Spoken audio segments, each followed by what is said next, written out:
What's up YouTube, j'espère que vous allez bien. Aujourd'hui vidéo spéciale, mais si vous êtes abonné sur la chaîne depuis un moment, vous êtes familier avec ces vidéos où juste je parle un peu de ma vie en général. Mais là, si vous êtes nouveau sur la chaîne, ça va vous faire bizarre. Je vais pas vous inviter à la regarder. De toute façon, je vais même pas faire de pub pour dire que je vais sortir cette vidéo. Si vous la regardez, bah regardez-la, sinon bah tant pis. Vu qu'elle va être longue, je pense que c'est mieux tout de même que vous mettiez juste l'audio et que vous écoutiez. Mais si vous êtes assis et que vous pouvez la regarder, bah allez-y. Je t'ai dit qu'au bout d'un an, 300 abonnés, ce serait bien de faire une petite vidéo récapitulative de l'année qui s'est écoulée. Et voilà pourquoi je fais cette vidéo.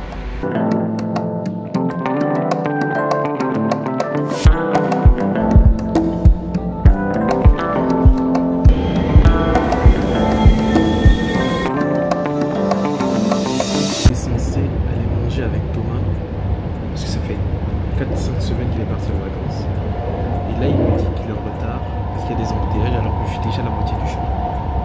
Casse. Ok, finalement le retard qui devait juste un retard d'1 heure s'est transformé en retard de 5 heures. Du coup je suis obligé de trouver quelqu'un pour aller manger. Abusé Thomas.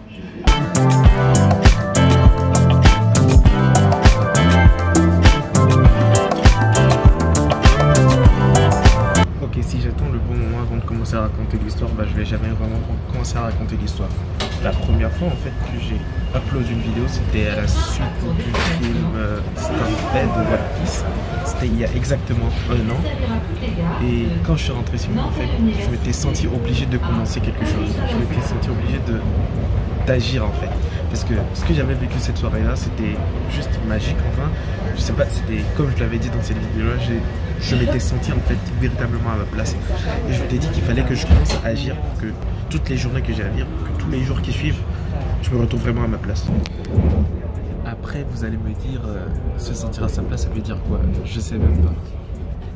Vous me connaissez pas, en tout cas vous connaissez pas cette facette de moi, mais je me pose beaucoup de questions. J'ai pas beaucoup de réponses, mais je me pose beaucoup de questions. Et justement, je pense que l'important c'est de poser les bonnes questions, parce que les bonnes questions amènent aux bonnes réponses et les bonnes réponses amènent à l'évolution.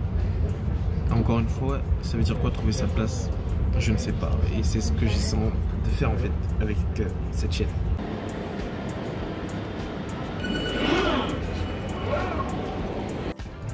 Et là, comme par hasard, bah, j'envoie des messages à tout le monde et personne n'est dispo. Et ça, par exemple, ça amène à un point aussi qui me touche. Parce que à chaque fois, j'ai l'impression que tout le monde est occupé. Enfin, c'est un peu faux parce que c'est pas tout le temps le cas. Mais très souvent, tu as tout le monde qui est occupé. Et ça donne l'impression que moi, j'ai tellement de temps libre que je fais rien avec ma vie. Tous les trucs que je mets en story comme ça, je me couche à 2h, 3h du mat, c'est pour essayer en fait de donner du sens à mes journées en fait. Parce que là j'envoie un message à tout le monde et il n'y a personne qui est dispo. Et là moi je suis là, j'ai rien à faire. Du coup d'ailleurs je vais aller à la salle parce que vu que personne n'est dispo et que je suis à côté de la salle, je me suis dit bah je vais aller faire du sport. Et ça donne vraiment un sentiment de nullité. Genre tout le monde il a un truc à faire, il est super occupé. Ils ont des choses et tout et moi je suis là et je marche tout seul dans la rue. Et c'est d'ailleurs pour ça, jusqu'à présent même je le fais, j'avais fait un sevrage en fait de stories sur Insta et Snapchat, tout ça. J'avais complètement arrêté de regarder les stories des gens et je le fais encore jusqu'à présent. Parce qu'en fait, à chaque fois que je regardais leurs stories, t'avais l'impression que leur vie était exceptionnelle, qu'ils faisaient des trucs de ouf. Et que moi j'étais là, je jouais à League of Legends. Et depuis ce jour-là, j'avais arrêté de regarder les stories. Et jusqu'à présent, aujourd'hui encore, je regarde vraiment très peu de stories. C'est juste que si par exemple, il y a le truc qui pop et que c'est à côté de mon doigt, bah, je clique, je regarde. Mais sinon, je regarde jamais les stories. Et ce fait aussi que les réseaux sociaux donnent une sorte de bulle dans laquelle on se trouve, on fait croire qu'on vit une vie exceptionnelle et tout. C'est fatigant.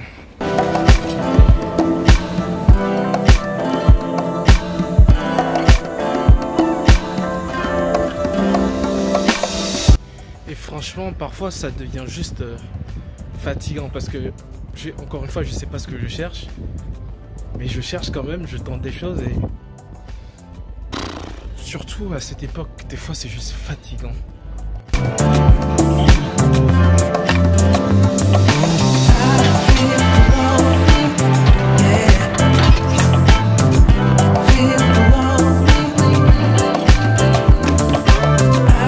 feel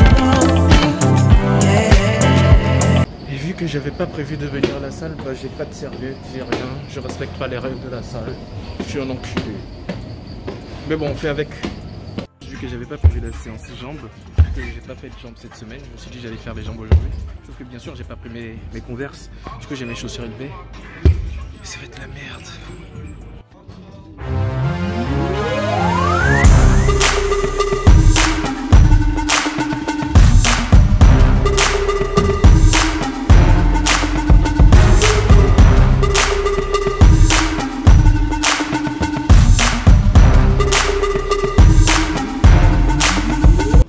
Séance d'aujourd'hui, je vais m'arrêter à 110, je vais pas monter plus loin.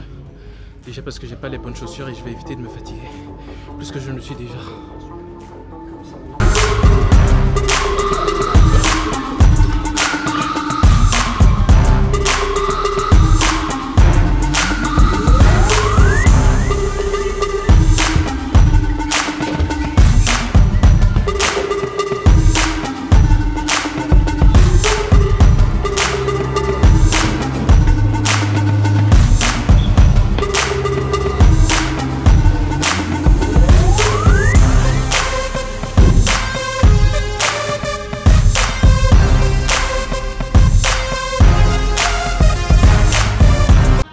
Et que dans cette quête de trouver ma place, en fait, je me suis lancé dans 50 000 choses à la fois, en espérant en fait trouver au moment où je fais ces choses une sorte de déclic, quelque chose qui me dira putain c'est ça en fait, ton talent ou ta vocation, ou appelez ça comme vous voulez. Mais en même temps ça devient assez prenant dans le sens où ça prend tellement de temps, mais en même temps c'est normal. Et je me demande en fait si je fais pas tout ça pour rien en fait. Parce que si on regarde objectivement parlant, je pense que dans le monde, je dois faire partie des personnes les plus chanceuses, dans le top 10% des personnes les plus chanceuses au monde. Mais en même temps, j'essaie d'avoir plus. Mais est-ce que vraiment ça sert à quelque chose d'avoir plus en fait? Je pense que la société est en train de faire en sorte qu'actuellement, on cherche beaucoup plus d'attention, qu'on en a réellement besoin, mais on ne sait pas vraiment pourquoi on cherche cette attention. Pourquoi est-ce que j'essaie d'avoir forcément beaucoup plus d'abonnés? Pourquoi est-ce que je demande de vous abonner à chaque fois? Je le fais, mais est-ce que j'en ai vraiment besoin? Et toutes ces questions, je me les pose à chaque fois et je le dis pas en fait dans mes vidéos.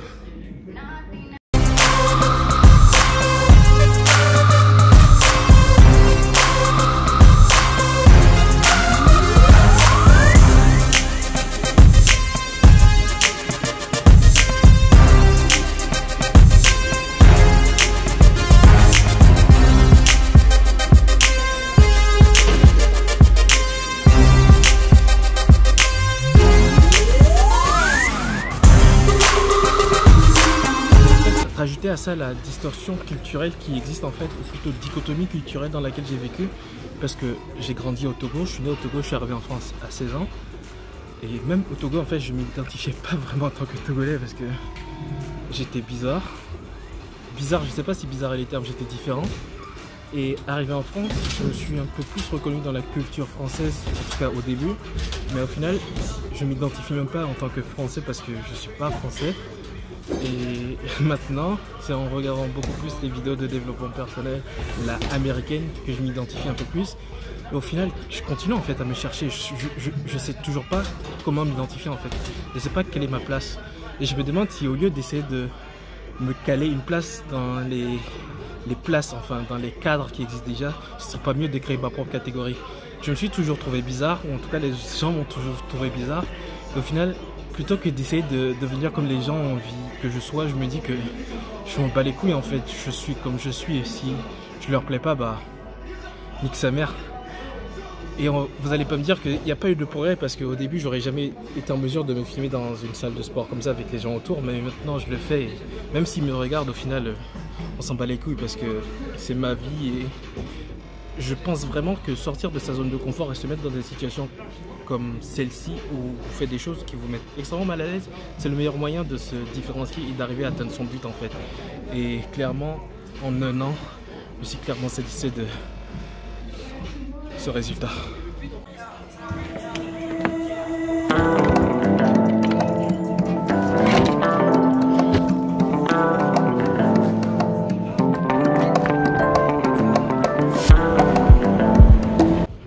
Bon, le fait est que j'étais sorti initialement pour manger et J'ai pas mangé aujourd'hui parce que j'avais prévu que j'allais manger ce soir dehors et au final j'ai la dalle.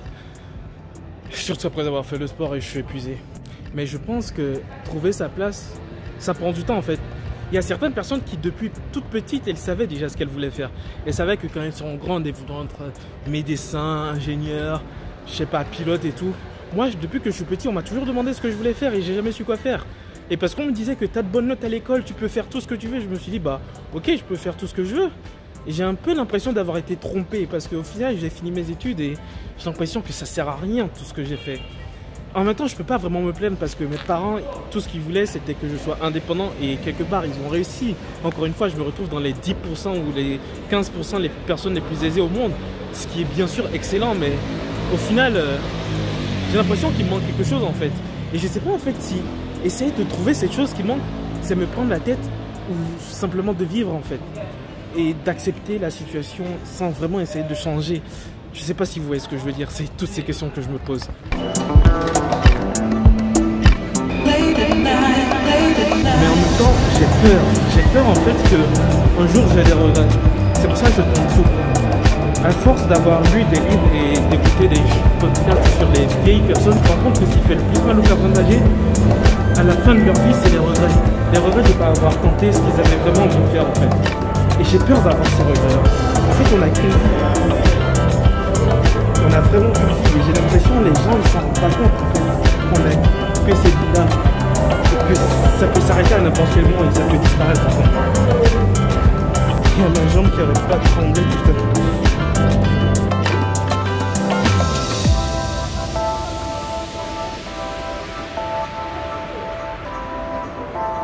Beaucoup trop de personnes, j'ai l'impression, vivent en mode autopilote. Ils suivent juste le chemin que des personnes ont tracé pour eux, sans essayer de tracer eux-mêmes leur propre chemin. Et c'est assez dramatique parce qu'un jour, ils vont se lever et ils vont se rendre compte que la vie qu'ils étaient en train de mener, c'était pas leur vie, c'était la vie de quelqu'un d'autre. Et en fait, ce jour-là, après avoir quitté le ciné, j'avais l'impression que la vie que j'étais en train de mener, c'était la vie d'un autre. Et j'avais envie de commencer à mener ma propre vie, de prendre mes propres décisions en fait.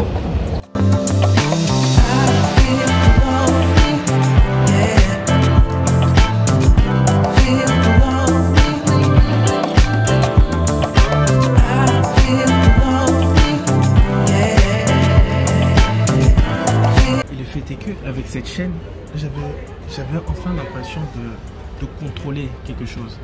En faisant ces vidéos, j'ai l'impression de contrôler ce que je fais. Et je pense que c'est aussi l'aspect sur lequel je voulais aborder, le fait de ne pas vraiment me centraliser sur un seul type de contenu. On m'a souvent dit que si je voulais faire grandir la chaîne, je devais faire juste un type de contenu. Ou si on voit mon nom, on sache exactement que cette chaîne parle de ça. C'est pas ce que j'ai envie de faire en fait. Cette chaîne, c'est un journal qui suit tout ce que je tente jusqu'à ce que je sois satisfait de ma position dans la vie. Sauf que, encore une fois, l'être humain est une créature qui évolue sans cesse et c'est très peu probable que j'arrive à un endroit où je sois satisfait de ce que j'ai. Ce que je veux dire, c'est que ça n'arrivera pas. Ça n'arrivera pas. Parce que je peux déjà être satisfait de ce que j'ai, déjà accompli. J'ai accompli beaucoup. Mais encore une fois, je veux plus. Pourquoi je ne sais pas. Peut-être c'est la nature humaine. Mais le fait est que je ne vais pas faire le contenu qu'on veut que je fasse. Je vais faire le contenu que j'ai envie de faire. Et ça rejoint un truc que j'avais écouté, ou plutôt entendu, lu la dernière fois. C'était l'article sur les 1000 vrais fans. 1000 true fans. En gros, ça dit que si vous arrivez à accumuler 1000 vrais fans, vous pourrez vivre de votre passion. Ma passion, qu'est-ce que c'est? Je n'en ai aucune idée. Mais le fait est que je n'ai pas envie que quelqu'un s'abonne à cette chaîne. Merci de vous être abonné à les 300 personnes. J'ai pas envie que quelqu'un s'abonne à cette chaîne en pensant que je lui dois quelque chose en fait. Et je veux qu'il le fasse parce que la vidéo qu'il regarde l'a plu et qu'il a envie de regarder d'autres vidéos de ce type. Je ne veux pas devoir je sais pas comment expliquer. Le seul lien qu'il y a entre toutes les vidéos en fait que vous voyez sur cette chaîne, c'est moi. C'est pas de l'égocentrisme ou quoi que ce soit, c'est juste pour dire que je ne vais pas dévier et faire des choses qu'on attend. Je sais pas comment expliquer. J'espère que vous comprenez ce que je veux dire. Je me perds dans mes pensées. Et du coup, c'est important d'être en mesure de briser en fait tout ce qu'on pense savoir et de se reconstruire à chaque instant. Parce que c'est vraiment important de savoir si on est en train de vivre notre propre vie ou si on est en train de vivre la vie que quelqu'un est en train d'essayer de nous faire vivre. C'est très très important. Si vous voulez pas avoir de regrets, je sais pas, quand vous serez impossible, quand vous serez dans votre fauteuil roulant, impossible de bouger et tout. C'est important de savoir si vous êtes en train de vivre votre vie maintenant. Et j'aime aussi beaucoup ces vidéos-là parce que généralement, c'est mes vidéos qui sont regardées jusqu'au bout, parce que si vous regardez ces vidéos, c'est que ce que je suis en train de dire, ça vous intéresse, du coup vous allez forcément regarder jusqu'au bout. Et du coup, j'aime beaucoup ces vidéos. Ça me rapporte du view time sur YouTube, c'est bien. Mais en tout cas, cette année a été vraiment fascinante. Entre tout ce que j'ai essayé de faire ou tout ce que j'ai réussi à faire, être en mesure d'aller aborder maintenant facilement des gens comme ça, commencer cette série dans les fitness stars que je vais parler à des inconnus comme ça. Il y aurait un an, il y a un an, j'aurais été absolument pas en mesure de faire tout ça et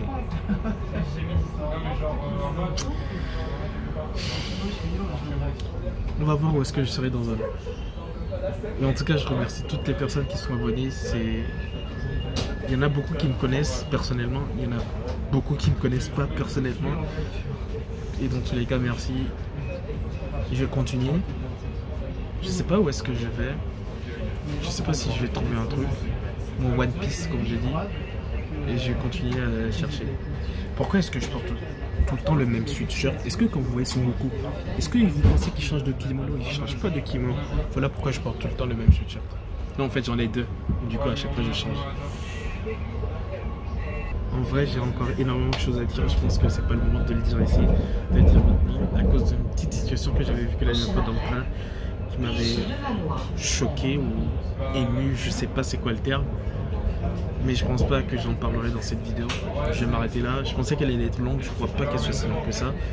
Si vous avez regardé et écouté mes déblatérations jusqu'ici, merci beaucoup. Je vais pas vous demander de lâcher des pouces bleus, faites-le si vous voulez, je m'en fous. Mais en tout cas, merci pour cette année. Ça fait bizarre en tout cas, en fait, de partager tout ça avec des inconnus au final. Enfin, il y a des personnes qui me connaissent personnellement, mais il y a aussi des inconnus. Ça fait bizarre de raconter ça parce que j'ai une famille, mais je suis pas aussi proche de ma famille parce que je peux pas parler de ça avec ma famille tant qu'il n'y a pas une sorte de légitimité en fait. Et puis c'est pour ça que je cherche justement cette attention, parce que je me dis que si j'arrive devant mon père, la figure paternelle ultime, que je lui dis j'ai 1 million d'abonnés, non 1 million j'exagère, mais en tout cas j'ai une base solide et qu'il voit que en fait c'est tangible en fait ce que je fais, ok. Mais si je lui dis que j'ai 300 abonnés, que je compte lâcher mon job d'ingénieur, il va se foutre un peu de ma gueule, vous voyez. Et je pense que c'est pour ça que je cherche cette validation, en tout cas cette base solide avant de faire mon coming out. Et dans tous les cas, je vous remercie beaucoup. On va voir où est-ce que cette année va évoluer. Merci encore une fois, merci. Peace.